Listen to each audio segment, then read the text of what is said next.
Welcome to the channel. Thanks for being here. I'm Nero. So some stuff that I've been just kind of goofing around with recently is doing like best of tens and just recording them and getting some data and stats on it. Obviously, it's not a statistically valid sample size, 10 games. Anything can happen in 10 games, but you can still get a feel for certain things. So I've done, I don't know, 3 or 4 decks, maybe 5, I don't remember.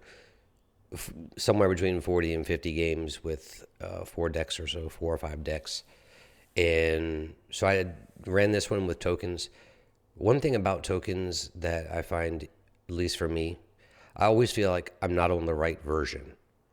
Like there's 5 or 6, sometimes 7 cards that kind of go in and out. And the one I usually play is running Sickle and Red Dawns. And then this version, which I think was ran in an OCC a couple of months ago that I picked up, the only removal that it runs is Stars and Stripes. There's no other removal in the deck. So I was like, all right, this version is just all in on tokens. So we'll run it and see what happens. I don't play tokens very much, very rarely. About the only time I play it is if there's a mission involving Soviets and I'm just trying to get through it really quickly. I don't encounter it much on ladder either. I'm just going to say 50. In the 50 games I've played, I've only played against tokens one time, and I've not played it against it any other time. But I'll save my thoughts on it at the end. The deck's low on 1-drops, only has reserves, so this is not unusual. A bunch of 2s. And we're facing Head, who is an amazing player. Certainly, he's much better than me. And he's running Japan, and I think Japan is very powerful. Right now, I think Germany and Japan both are, mainly because of the fighters that they're getting into the support line, and you can't get to the fighters fast enough. I think that's why I don't see Brit ramp very much either. British USA ramp. So we'll just see what we have right now. Just look into War Machine on 2 and see where we can develop. Well, I would go line of engagement on 2, but my expectation is I'm not going to have that play available. If I was on the play, that would certainly be it. Yep.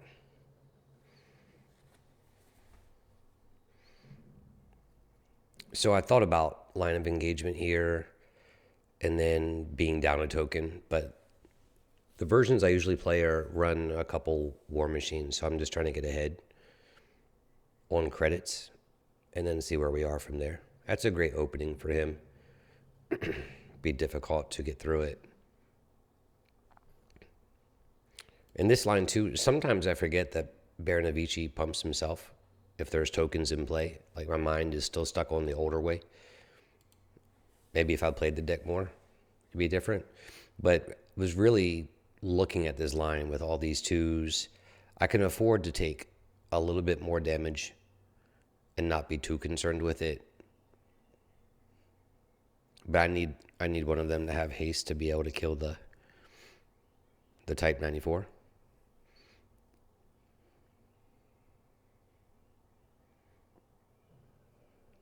The play that's certainly not going to happen is me running Baranovichì naked.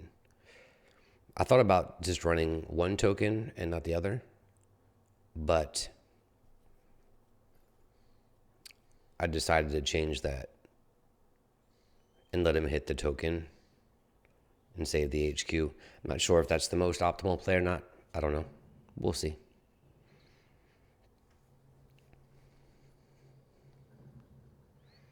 Yes, it's good front line. 503 motors is certainly saving me here, and that changes the line. Whereas we're going tokens into motors, I kind of suspect he's going to go bombing raid, and there's not a lot I can do about it. I mean, you're going to have to play some units.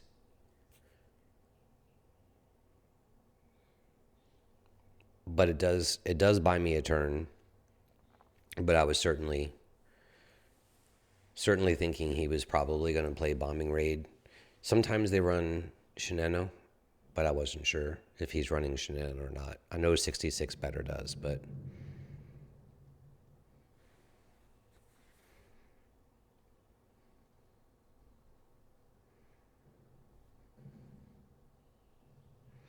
And we kind of 2-for-1 with motors, but he does draw a card off 33rd. So I'm going to attack here because I really need to get a token in the front. And I'll do that with line of engagement.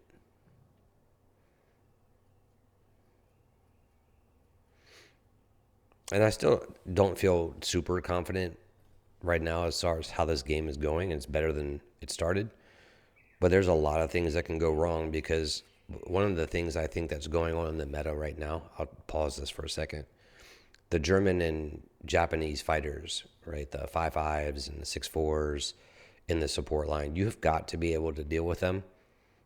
You either can't get there fast enough and their toughness is high enough that the things that you can get there is, even if you get like a 35T pumped with a buffed with a combined arms off a 20 Panzer, usually it's just an even trade. But if it's a FW 190 or something like that, you can't even get that. But there's a heavy support line stuff. And I think that tokens potentially struggles in that regard. So I've got to get something up here, but I don't feel super confident.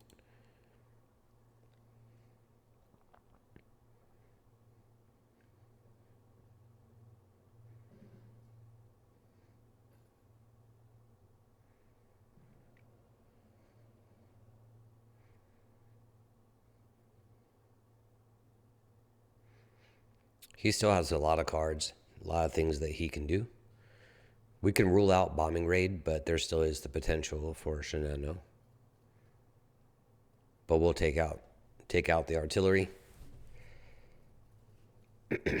And on the ascent, we're kind of, I want to say safe, but it's not going to be board clearing. A lot of times with on the ascent, all your tokens are the same power and they just destroy the entire board.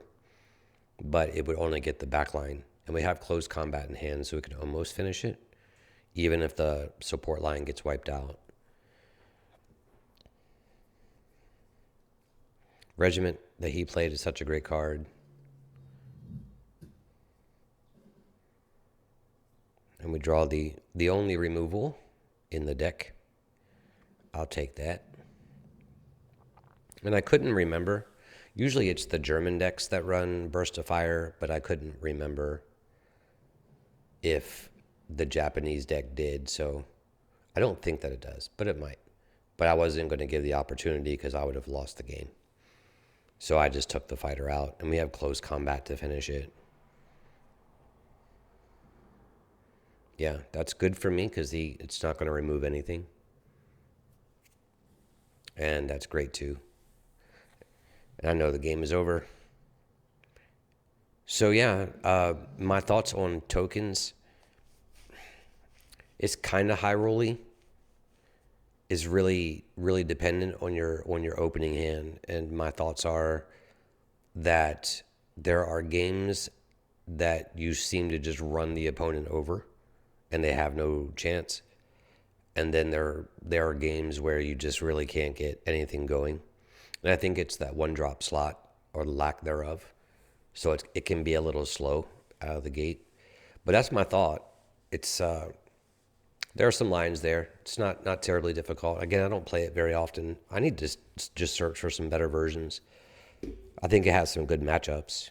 And then I think there's matchups that aren't so good. But anyway, you can see the data at the end. Again, overall, you're going to have games that just seems like the deck is incredible. And then you have the other handful of games where it just doesn't seem that strong at all. But thanks for being here. Stay safe and be well.